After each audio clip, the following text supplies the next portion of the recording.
I've given some version, I think once, a version of this before, this workshop.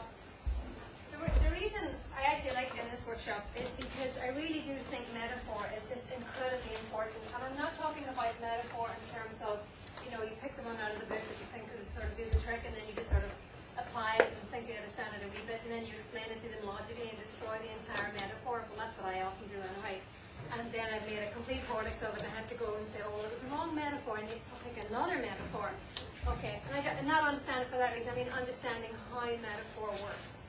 And since I really got my head around the way how RFT conceptualizes metaphor, I'm never back in that sort of grab the best metaphor situation. I see people do it all the time. I see my students do it, and this is a really good way of getting around that problem.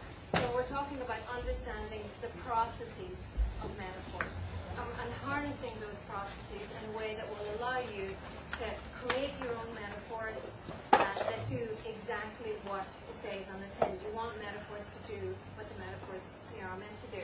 One thing that always happens with me with clients as well is if you use too many metaphors, they just think you're a bit of an idiot and they don't listen to you. So I've noticed, the same as trainees, is that you have to choose your metaphors very, very carefully, and they have to hit fairly hard. And when they do, it's the sort of metaphors that you use all the time. Metaphors that you have the same point the whole way through the therapy. Those are the best ones. So what I'm going to talk you through is the RFT conceptualization of metaphor. I'm not going to hammer you with data or anything like that. I'm just going to talk you through the process. Then we're going to look at an example of an act metaphor in terms of this process. And then the reason I've divided you into small groups is that I wanted you to come up with at least one metaphor that does the trick. One metaphor that does what you need that metaphor to do. It can be a hypothetical example with a client, it can be a real client you're struggling with, whatever, just one. Okay, so that's going to be the format. And we're going to check with this incredibly sewing machine. Oh my god, that's so sad. This is a space bar delay. Yes, universities really do need more money. If you're independently wealthy, please give them loads. Okay. Now, the basic idea for RFT was relating relations. It's just like a double hit. So you derive core relations, and then you derive a relation between two derived relations. Okay, and it's based on very substantive empirical evidence. And really, the person responsible for doing the work in this area, it's actually superb work if you can tolerate it. It is a monster to read. Is the thesis by Dean Stewart. And this is a very simple idea. That look on the left-hand side of the screen, an apple is to peach, as in they're coordinated. They are in a relation of coordination. That is, they are similar. They are members of the same category, for example. As, and that's the standard way we sort of talk about very simple analogies. Apple is to peach as dog is to sheep. Okay, so we have a relation of coordination or equivalence, whatever you want to call it, between apple and peach. And we have, in this case, a very similar relationship between dog and sheep. In that case, we have another relation of coordination, two separate relations of coordination. Okay, now the way we say it, A is to B as, C is to D, functions as a sort of C real for putting those two relations together. And in this case, it's the coordination relation between two coordination relations, and we just call it equivalence. And in actual fact, that's the simplest you can get. Yeah, I know, not simple at all, but this is RFT, and very simple. Okay, so apple is to peach as dog is to sheep, a relating of relations, a relating of equivalence relation among two equivalent relations. Okay, but of course, it really does get an awful lot more complex than that one. You can tell I'm not a patient person. Okay, obviously analogy and metaphor is much more than that. Okay, but what's critical, and what's particularly critical, I think, about when you want to get metaphors that hit, is the other piece of the puzzle that we've done. We looked at another empirical work, but it isn't so much in Ian's work, is the role played by non-arbitrary properties. And if anybody has been with me in experiential workshops, you'll see me do lots of non-arbitrary things like, do this a lot. I'll say things like, I just can't smell that client. Really sort of basic things. One, because, well, it's simple, that's just the way I operate. Two, I just don't think metaphorically. I just sort of think non-arbitrarily. So if I'm stuck on something, you'll see me touching stuff. I'll sort of touch the person, I'll sort of see what I can feel. I think the non-arbitrary properties, and you'll see that in our examples, is what makes great metaphors great metaphors. So there's a process of relating relations, and there's a piece that fits into that process by drawing in non-arbitrary properties. Okay, and I'm going to give you some examples of that in around 15 minutes when this piece works. Okay. Okay, so just to take you through sort of technical bit of it, we have serials here that draw out for us these non-arbitrary properties. So when I say sort of apple is to peach, I'm thinking of properties that these events share. For example, it could be round, could be juicy, could be edible, could be aversive. I mean, for any individual, it could be anything. But there's certain shared properties that I can rely on, in given certain histories. In the other case, a completely different set of serials for hairy, four-legs, lives in groups, members of the animal category, etc. So there are serials that will control those particular types of equivalence responding that you can sort of assume are going to be present. Okay.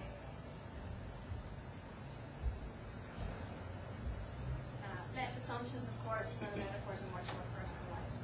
That's why, for example, you need to know your clients reasonably well before you start writing metaphors on them, because you have to be careful what you're assuming. So we're talking about deriving arbitrary relations, and we're talking about abstracting non-arbitrary properties within those sorts of networks. Now, Ian actually has some empirical evidence of this. He called it the sort of aha experience, because he just couldn't think of anything else to call it. But the aha thing, I mean, you sort of all know that. Even a simple metaphor has that. Complicated metaphors have that, but it's either there's multiple of them or it's deeper. That's usually where your relations are relations of coordination. It's very often governed by a sort of sense of sameness. Okay, you can have a really good metaphor, but it's not based on the relation of coordination, and it hits really well. And you're less likely, for example, to have that aha experience. So be careful that you don't think that you have to have that. It's just usually comes whenever there's coordination in there. Now, I'm going to look at what happens when it all goes right. Okay. Now, this we think of these as two relational networks, and I'm sorry if your knowledge of RFT is not up to that. You've got some homework to do.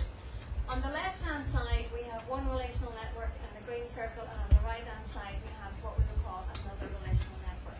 Okay, now this is our standard struggling with anxiety, is like struggling with quicksand. Not in ways not unlike the one we looked at before. Okay, now on our network on the left, we have your actual struggle with anxiety, the type of things that clients will have. Now our relation here is one of causality, because struggling with anxiety will result in a panic attack. In this case, it's causality, and it's not a relation of coordination. Okay, you need to know that. So not all coordination, but partly coordination, in fact. Okay, so I have a causal relation, and those doing one thing will result in doing another. Now, of course, struggling with anxiety isn't a frame of coordination with actual struggling with anxiety. When they're thinking about the struggle, it brings to light the actual struggle because of those relations of coordination. And actually the same with panic attack is in a relation of coordination with an actual panic attack. Other than that, why would they be worried about it? Okay, so you get like multiple causal relations get generated by the single causal relation, because you then have a causal relation between the actual struggle and an actual panic attack. Does everyone understand that? Okay. So you can see how the network sort of builds out from one single relation, but in a reasonably controlled way. Now, on the other side of the network, you have very, very same sort of thing. In this case, the left side of the network and the right side of the network, the two networks are actually very, very similar. That would be a metaphor that would give rise to sort of a high experience, because the two networks are very much coordinated. The causal relation is the same. It's connected to other relations of coordination. Okay, so think about your metaphors. We think of the one on the left, depending on what we're coming at, struggling with anxiety is like actual struggle with quicksand. Okay, so we have our target network, that's the one they're struggling with, the difficult one, and we have our vehicle. That's the way we talk about it. Just to talk about our target, that's what we're going after. To change it or coordinate with it in some way, and our vehicle is the new network we're going to create to help us do that. A vehicle to help us move that network around in some way, either by transforming new functions in it, or possibly by changing some of the relations in it. So what we have to try and get is we have to try and get our our vehicle to match the target in the way that we want it to. So if you're going in there just blundering with the metaphor you pulled out of the advert, chances are it's not going to be right, because you don't know what the problem is. Okay.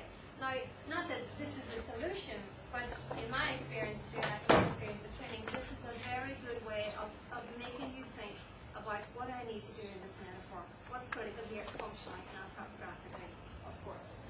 Now, and you can see some of the non-arbitrary properties we're going to be thinking about there are, for example, choking, your chest feeling tight, etc. Now, of course, it doesn't make any difference what you do unless you change their behavior in some substantive way. You need RFT for that. So what we need to do, as well as picking out the non-arbitrary properties, as well as checking out the relations, as well as looking at the relationship between the two networks, we need to make something happen from the vehicle and give it back to the target. There must be something in the vehicle that says, basically, well, what you've been doing wrong, blah, blah, blah, in the target. Because that's what it's all about. Without that, they're just going to go back to doing what they were always doing. It can be a lovely metaphor, it can be sort of interesting metaphor, but when they're back home and they're reading these cigarettes, you know what they're going to do. Okay, so you can clearly see already, it's not just like pulling a metaphor out of the book. The closer you get the fit, in terms of the things that I'm talking about, the more precise and the more clearly you identify these type of processes, the better will be your metaphor. Okay. And the more likely that the change will be lasting, of course, because there's no point in changing for a week and then going back to the same problem. Now, one thing I see all the time, and I see it as I do more consulting with people, you know, that I don't know much face-to-face, and I consult with more clients that I've never met. This is a constant problem. People say, and trainees do this as well, oh, I'd like a really good metaphor for this problem.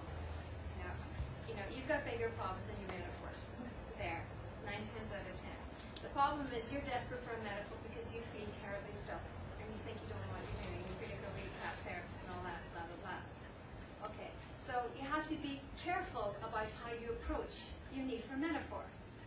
So what I try to get people to do is think of a metaphor of your situation, okay, as a way of sort of sucking you out of the problem and encouraging you to think in a metaphorical way, because without that, you've got no chance of creating a good metaphor.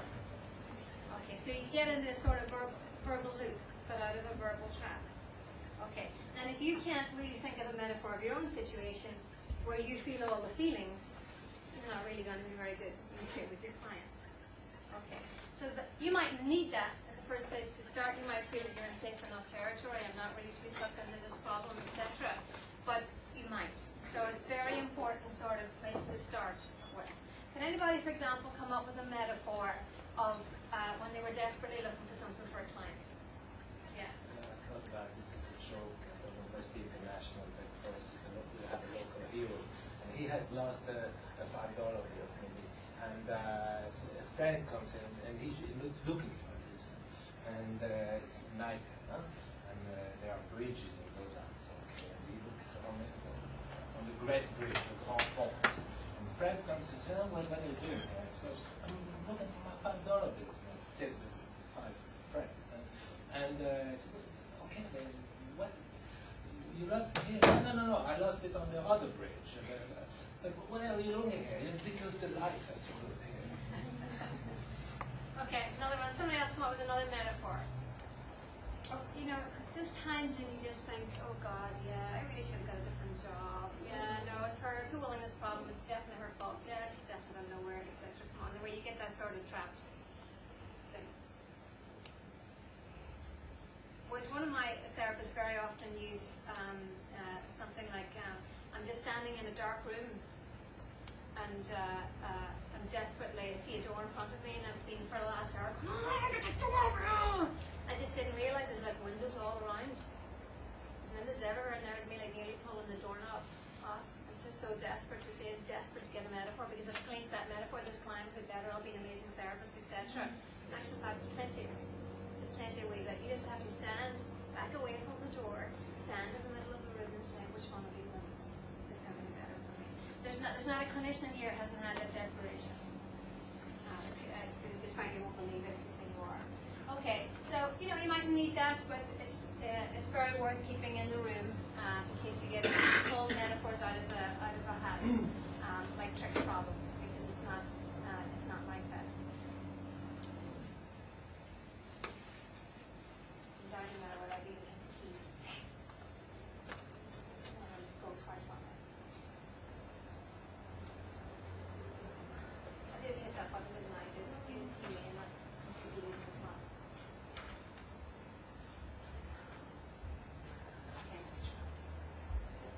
Really forceful. It's the mouse.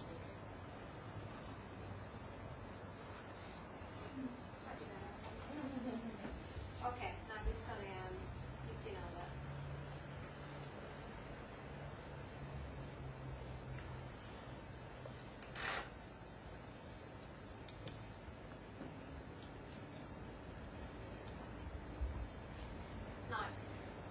Now, you often hear people, and it comes from other therapeutic traditions as well, talking about empathy. And empathy is something we started to struggle with really hard in the development of stuff that we do. Because obviously it's just so important.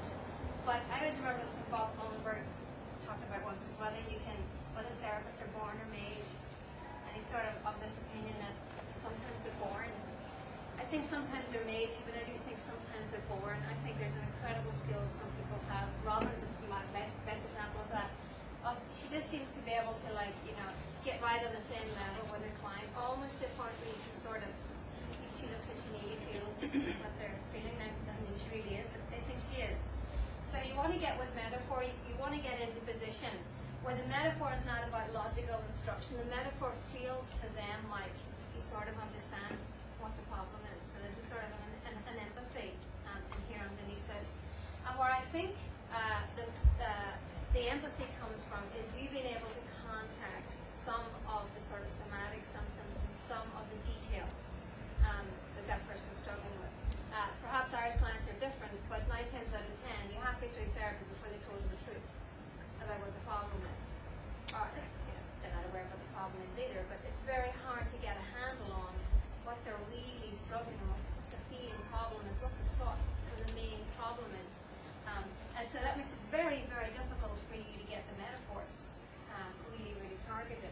So you need to, what I need to do with my trainees is you need to shut up and you need to just take a moment or two and just think about what does it feel like for this person? What's it like to be heard? For example, you can say things like, for the next couple of minutes, I'll give myself her name. I'll start using her name. So I'll say, oh dear, here I am sitting here, Mary, sitting here with this depression. What would that feel like? What sort of car does Mary drive, for example? What's that thing about her face? What's that sort of smile she does that it irritates the crap out of you, or you think is sort of very endearing? What did they do the moment you thought, well, I sort of really like this person. She's actually one of the really nice ones I think I can sort of get along with. Or she's one of those ones I'll do good therapy with, but I don't like her. Do you know what I mean? Where you make contact with some feature, could just be one feature, but one feature of that human being. You don't have to like it, you just have to be familiar with it and be willing to have it. For example, one thing I find very often with trainees is they really gel with clients because many of the problems are the same sort of problems they have as part of the developmental course they're on. And they're very good then at tapping into what a client is feeling. They can get carried away with it, but they can see it. So what is it? If there was one, I often use the sense. I can just smell what it's like for her. Is that when I start to even use those words, it draws down for me what that human being is like. Okay. Does anybody else have those that what do you use? How do you know these people? Or is it, okay, now it's your time, okay, 15 minutes, we'll be out of here, then I think I'll have bus on for lunch. It's not that. ACT is not like that. What feature draws you to this person? What is it? What's your sense? Anybody have one? Just one client, just 1 second. What would it be? Your favorite client, your worst client? I'm not sure if I understand the question. Tell me a sense you would use, like, if you had to close your eyes and your client was in the room, what would come to your mind about it or him? What would be the first thing that would say, oh yeah, they're there? Fragile? Fragile. Okay. fragile? Does he feel fragile? Do they look fragile? What does it make them be fragile? Trying to be strong and see they can't. Okay, so they look big. They feel big. Yeah. Yeah. Okay. So she's sort of the visual thing, sort of the size. Okay. Somebody else give me another one. Sticky. Stinky. Sticky. Sticky. Like it's sticky. Yeah, before that was sticky, really good. Sticky. In what sense? Sort of taking over the room and making it hard to breathe, sort of. You mean like, but is that like big, overwhelming too? Yeah, but sticky, it's like you got something on your fingers, you try to get it rid, you know. Sort of that stickiness. Okay. That's not just big. Okay, that's a different quality too. Because and then get it already, I can sort of feel what he's getting at here. Okay, come on, somebody else do another one. Stuck. Stop. In what way? Because in acne you stuck way too much. You know, Unable to move. like physically sort of stuck. The sort of stuff Glued that, to the seat. like, but is it that sort of thing where you're sort of tense, or are you trying to unstick? Which feature of it? Draw out the key feature.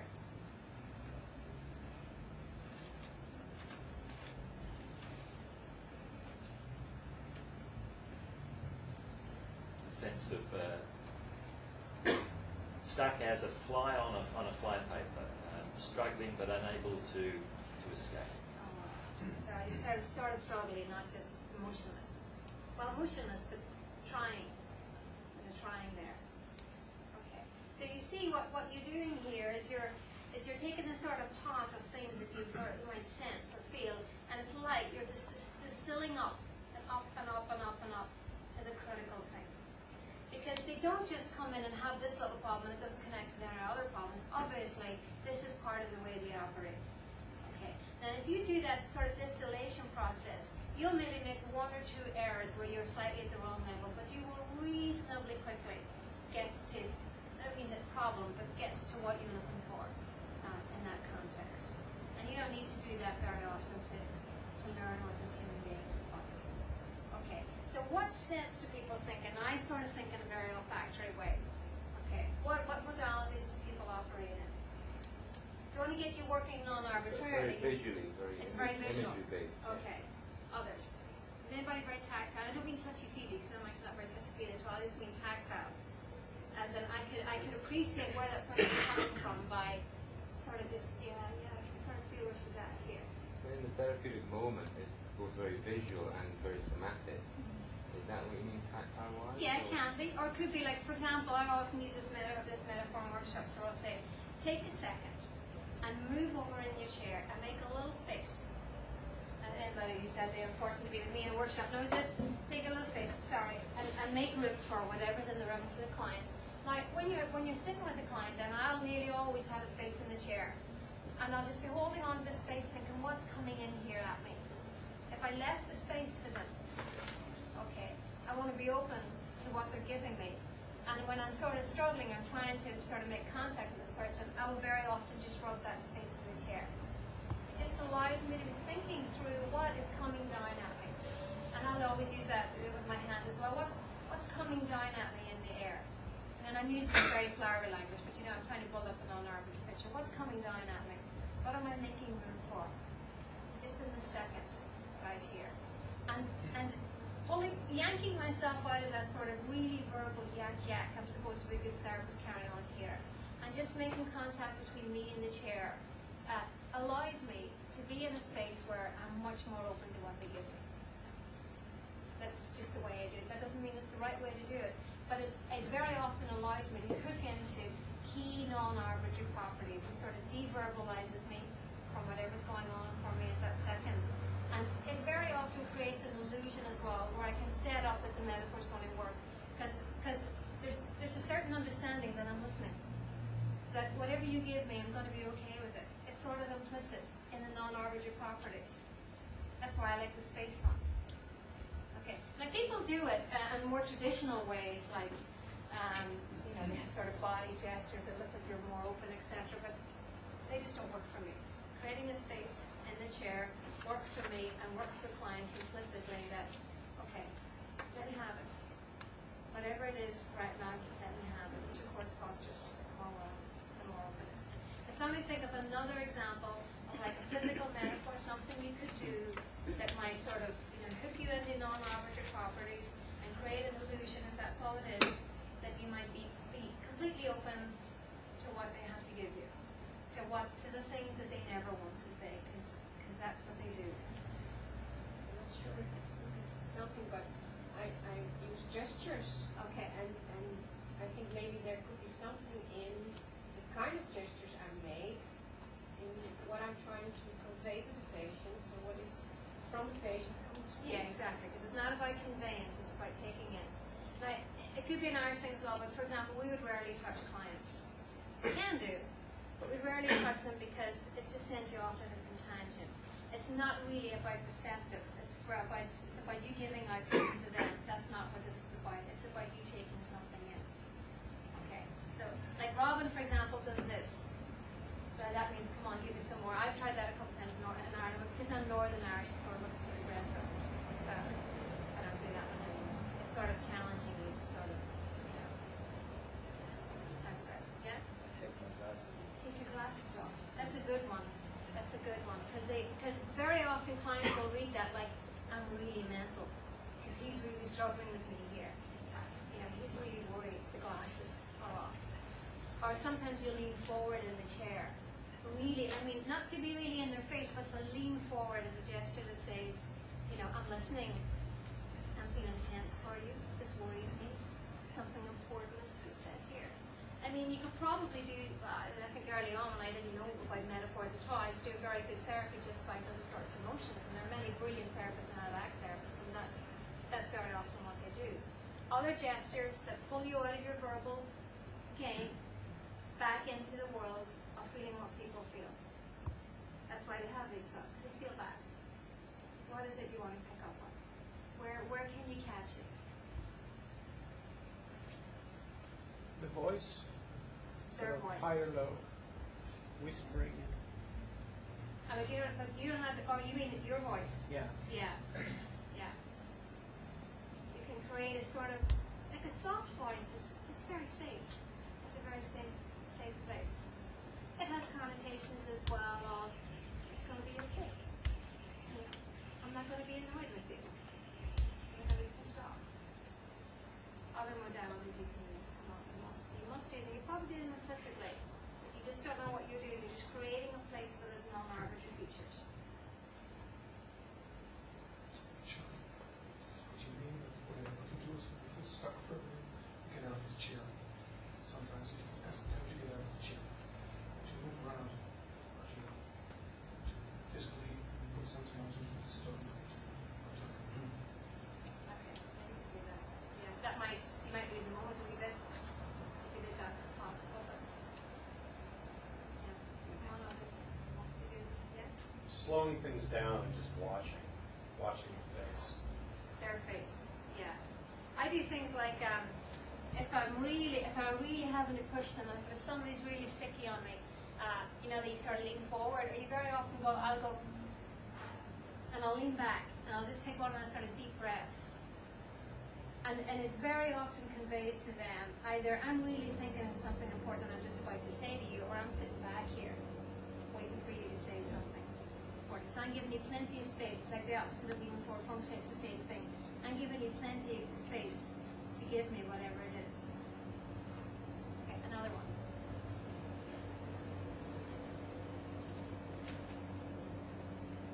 How do you hear them?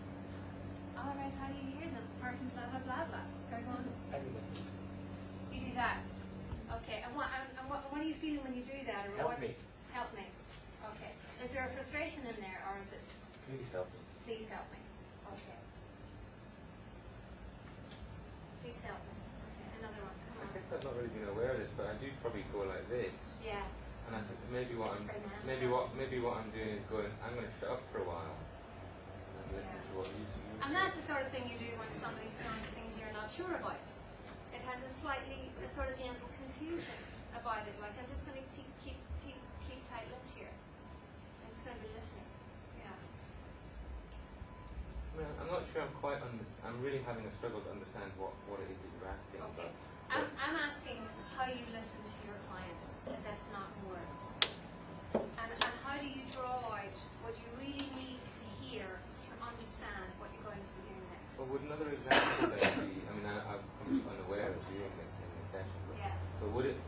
now be like if I roll my sleeves up, that I'm kind of going, right, I'm ready to do this work. Yeah, you could do. Yeah, you could. Yeah. Probably at the beginning, or maybe These after. are just things that I suppose I'm doing, thinking, but I'm trying to get They're not comfortable. random. These are not things you're doing really randomly all the time. They could be things you could harness. I'm trying to struggle with it. Isn't what you're suggesting is that we just become more conscious and aware of these things and then deliberately use them as postures? Yes. Right. Because, well, deliberate is difficult, but you know we can use them in order to allow us to draw out the most important thing that's coming next from the client, or the thing that comes most often. Okay. And you can start to do these, and they can be sort of false and deliberate at the beginning, but they can convey, which is what we're trying to do here. They can convey a very important message. And the advantage of doing these sorts of things is that they keep you away from that the therapist, what's her problem, need to sort this out, whatever. When you're operating in a non-arbitrary world, and we have very good empirical evidence of this, you're much less likely to be yucky and to be verbal. And you can be hearing what they're saying and still be completely open to what they're feeling, what they want to say, what they should say, etc. Okay. So, okay. Now, one other thing as well is that that connects to the empathy deal is this: that based on what we know in terms of RFT and perspective taking, we know that they need to know, at least occasionally, that you understand, nearly to a point that you could sort of feel what they feel. And that will require some sort of shift in a relational network. Because for them to experience you being empathic, they will need to take something from, I hear now, to you there then. There will have to be some sort of transformation that way. That doesn't mean they stop feeling it. It just means that the two relations get coordinated. Okay. So these are all the things that we're looking for here whenever we create metaphors and generate transformations of function through these sort of non-arbitrary properties. Now, if you look at, for example, and this one, trying to find solutions is like digging in a hole. Feelings generated by the target network, okay, on the left, this person who keeps trying to find solutions, are things like, and the ones on the left, these are the ones the client gives you. That's what you've got to go on. It mightn't be accurate, but that's what you've got to go on. It's connected in some way with their history. It's repetitive, it feels painful, it can be overwhelming. If you are not able to pull out those key properties of those target networks, you have no chance of doing good metaphors for that problem. This will help draw you into the key features. Or things like overwhelming, it's much easier to do that if you're doing these sort of non-arbitrary movements or these non-verbal movements. I just feel overwhelmed. Like, he looks big. I get that sticky thing in my hand. It's like irritating is what comes at me there. Okay, so you want to be able to, and we're only talking 2 or 3 words. We might need to be talking that. We might just be talking 1 word. And the sort of feelings that you want to get that are being generated here in the vehicle are things like getting deeper, dark, helpless. They sort of match a bit, but not really. You can see how there can be relatively little overlap in terms of those key features. And where the overlap is reasonably little, all the best non-arbitrary movements in the world aren't going to do it for you. So you've got to be able to hook into the existing network. That's a problem. Okay? Think about what's happening there. You need to then be able to distill out the most important features, like what does she feel? How does this connect to what she thinks about herself? And say, well, it's that helplessness really. It's that she feels like she's undersized and her problems are oversized. Just take those two.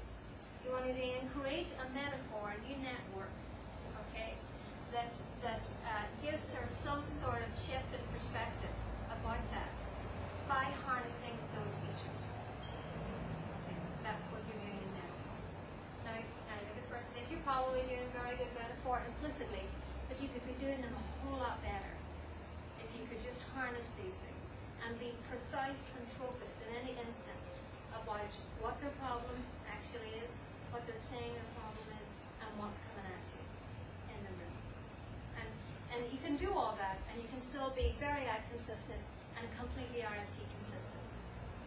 nothing in RFT that struggles to explain that. Okay. So, has everyone got me so far? Because it's going to make a little bit difficult if you haven't. Has everyone got it? You know, you could distill it down to, ACT is just about all movement, every other therapy is like that. That's not quite right. Okay, come on. Can I ask a question about Yeah. what's the vehicle and what's the target? The target is what the problem is, the vehicle is how you're going to change it. Okay, so like the target network, those relations, and the things that go with them, the features that go with them, they're problematic. So you want to create a new network that fits around the old network and that actually will transform some of the functions in the network. So I can know I'm having terrible thoughts about being really depressed. I can have really serious feelings about being depressed. But I know that's just like, getting caught in a rain shower. Functions get transformed from it through the network. Has everyone got it? Anybody got questions? Two networks overlapping as closely as possible, and the overlap in these non-arbitrary properties. Okay, and they're the things that will help you generate the metaphor, strangely enough. Because metaphors are about non-arbitrary properties. About how you move around your environment. How your client moves, yeah. Why can't you use arbitrary properties? Because, you're connecting to an arbitrary history that by definition is completely arbitrary and anything can happen. So when you put up a C-reel for certain types of relations, it can draw in a gazillion relations over which you have absolutely no control, given their history. I mean, in a sense, you're selling that you understand, but unless you've ever been really depressed, of course you don't understand. There's no point pretending you do, unless you've had a trauma history, and a trauma history that happens to be quite like this one, maybe you don't understand at all. So what the non-arbitrary properties do is it controls what gets derived, and it narrows it down to one or two critical elements. The elements are always there in therapy, you just can't see them very often. It's like, you get really familiar with clients after a while, that's what you've learned about them. You don't need to know their whole details. Very often you don't know much of their detail, but you know what it is about this human being. There's always a risk with arbitrary as well, is that it can lead you into your own verbal game about, I really don't want to be here today, or I really want to do good therapy today, or whatever that is. When you're operating in an arbitrary world, you're susceptible to that, because the derivations will always be completely arbitrary. This is much safer. That's why therapists have been doing it for years and years and very effectively. Other questions? So we have a perfect combination between ACT and RFT, and not even just ACT therapy, human contact. We can cover metaphor, we can cover how to understand the metaphor, we can cover how to construct the metaphor, we can contemplate, process the kind of empathy, etc. So we're keeping consistent with the two. We're not completely out of the realm of what other good therapists have been doing. Yeah. And we're trying to move forward with people in their lives. Okay. So networks, specific relations, non-arbitrary properties have been changed. Now I have to still get down to that because then you write notes, people thinking what you're talking about. Okay, now what we want to do is we want to get you into small groups whereby you sort of start to bash out what I've been talking about and come up with a metaphor. Come up with a target network and then come up with a vehicle that fits it. It looks easy when you're sitting here, but I think you were in a workshop with me previously. It's really hard to do. You get the process, doesn't mean you know how to do it. So there's a bit of exemplar training going on where you make experiential contact, thinking through the networks. When you go home, you're thinking, it sounds really easy, but what was she talking about, networks, etc. So let's do that now. Groups, it's larger than I sort of contemplated, 4 or 5 people in one group. Okay, come up with a vehicle, come up with a target. Let's go. And I'll walk around and help you. And I'm going to put these back. Tell us your basic target and give us your vehicle. Well, the target is being depressed, feels like an endless tunnel, you can't get out. So depressed and like an endless tunnel, right? Okay. And your solution is? And the non-arbitrary aspects were dark and alone. Okay. Maybe you're on the South Pole, you don't know it. You're driving, you don't know where you are. You drive and drive. You think if it's only got lights, then I would know where I am. But it's never can to get light and drive and drive. Okay, so what she's doing there is she's just creating some diffusion with that metaphor that says, yeah, geez, I get what you're at. I get that. She's not transforming anything more than her understanding. What's new is somebody understands what you feel. That's what got transformed there. Nothing more. Very, very, very soft, very focused, very simple metaphor. The only thing changed was somebody shared that sense of going nowhere, a constancy. Okay, yeah, that's lovely.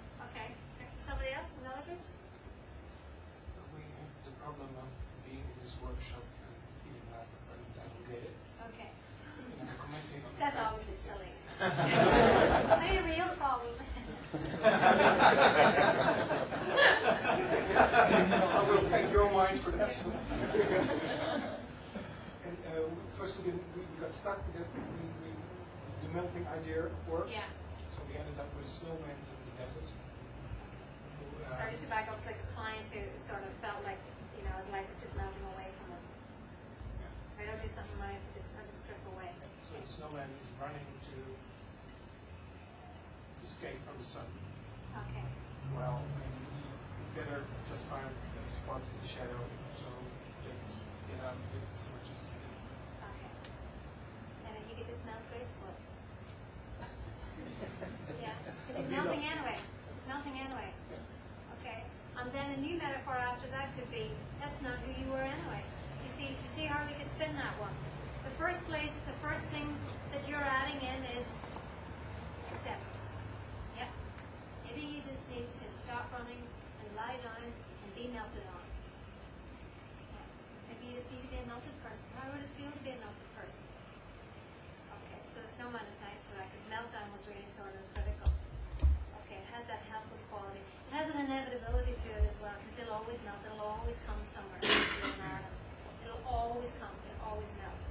So you could see how you could use that in subsequent metaphors. Okay, there's lots of acceptance in the idea of the snowman melting. Okay, next on. Somebody else? Yeah? We have a chap whose world is very small. He says, I don't have a life. He's trapped in his own mind and trapped in his house. He has a sense of being a failure. And the vehicle metaphor, the rest for me to make up as we go. But there was a lot of ideas, nothing inclusive. Come up with the notion in my mind of a bird in a cage who's no longer flying, he's become black and white, his muscles have atrophied through lack of use. And coming from Western Australia, I was thinking about colourful parrots who flit from tree to tree. He's not that sort of bird yet, but that's the sort of bird that he would like to be, I think. So it's a work in progress. Okay, so what delivers there, the first place you go to there is I see what you're like and it's okay. And the next place is missed opportunities. Because you don't lecture him about missed opportunities. He's not an idiot. He knows all that. If he didn't know, if that wasn't the problem, he'd be out there flying around. Okay, so it's again another example of you sort of come up with a core metaphor and then you start to lay different pieces in through the same metaphor. And the first place is always, I get you're like one of those trapped birds. Yeah, what's it like to be in that cage? Maybe it's okay in there for a while. Why don't we go in there together? And then the thing comes in after that is about the missed opportunity piece. Okay. Now a group that's struggling, tell us and somebody from the not so struggling groups is going to answer this for you. Somebody give us a scenario that you're struggling with. Any one of these groups that we haven't talked about in detail. Somebody tell us, or have you all just produced great metaphors?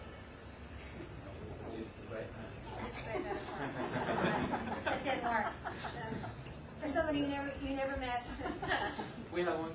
Okay, go ahead. The problem is the person trying to make a decision and wanting to be certain of the successful outcome. Okay, very common problem. Okay, And we didn't really find a good metaphor. Okay, you want to show them how you did it? Talk them through? Well, I mean, I can talk through the process, Yeah. but I think our metaphor we came up with actually a bit wordier in the end. But for us, it was a chronic pain patient, and a lot of the chronic pain patients that I see need to be actually certain about what the diagnosis, what's wrong with them before they'll move on or plan or take a decision about things. So what we did, we went through what are the real core features of this state of mind that the person's in, and it's a sense that nothing will be enough, that there'll always be a sense of doubt, that there'll be disbelief, and that they're trying to judge and evaluate, but there's ambiguity about the judging criteria, that they have a lot of fear and a lot of what ifs, and need to be safe and careful and so on. And don't do anything new, don't try anything, wait to be told what to do. And very much struggling with this on their own. I'm alone, no one's helping, someone else knows something that I don't. And then from that we try to kind of make a story that tries to incorporate these elements in the story. So I can share that. Did you come up with one? Yeah, give us a story. So this state of affairs is a little bit like a person's walking on a path. They go to a 3-fork road and they don't know which way to go. The road all has the three paths all have the same sign, but they don't know which to take to their direction. So the person waits, and in time someone comes along, and they ask them which way I should go, and he rushes past too quickly to be able to really speak, but he goes down the left-hand path, and the guy's getting a little frustrated, wishing that he could act. And someone else comes by and he speaks to them, and they say, well, I'm an expert on paths, and I'm going to go down the right-hand path. And so they go down the right-hand path, and he's still feeling frustrated. He doesn't really know which one to take. He's still waiting and uncertain. After a while, another person comes by, and so the guy asks him, which path should I choose? And he says, well, I don't know. I've never been along here either, but I'm taking the middle path. And our guy's still frustrated, doesn't know which way to go. And then we sort of said, you know, what about if you came along and you saw this guy, he says to you, which path should I choose? What would you say? Trying to kind of almost make it like, get the person to sort of see that, well, you have to just make a decision. Yeah, exactly. He's now switched role. He's now the person in charge and not the person waiting for advice. But it hinges on the question at the end. That one hinges on the responsibility issue hinges on the question at the end. So another guy comes along your path now, and he says to you, this really sad character, really helpless, comes up and he goes, thank God I saw you, thank God I saw you, it was really hopeless there, I hadn't seen anybody for ages. Oh, thank God you're here, thank God you're here. And you could really spin the weight in that one and really make him now say, how would you help this guy? How would you help this poor man? Okay, so you can do story instead of a metaphor. And if you do a good story, it'll really spin the whole way out. I think they probably need a story, and very often a metaphor becomes a story with things like chronic pain. I think it's a slightly different thing. And you can see, when he was giving you the list of things he was going to target, I was thinking he's going to target all those in a metaphor. No, he wasn't. He's going to target them in a story. You wouldn't possibly cover all that ground in a metaphor. It'll turn into a lecture. Okay. I think I've used a run out of time, yeah? Can you make the distinction between a story and a metaphor? Just one's a lot longer. Metaphors probably become stories if you use them often enough. But you see, notice that you can have a core metaphor and you can spin little details that do the transform necessary functions, like, this is your responsibility. And then that's not the sort of thing you can tell a client straight away because it leads to defense, etc. It's just a little spin in the metaphor. Comes in the middle, comes at the end. Maybe it's very subtle. But it's just, you've got a core metaphor, and you're just going to tweak it so that it highlights those sort of properties. And you can, one tweak highlights a really massive property like your pain is your responsibility. Incredibly powerful. Lots of diffusion in there as well because you took this massive problem and you embedded it into a little tiny line.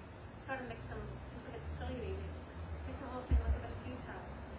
Okay, another really powerful quality, especially in these characters. Okay, I think I'm well over time as usual. Yeah.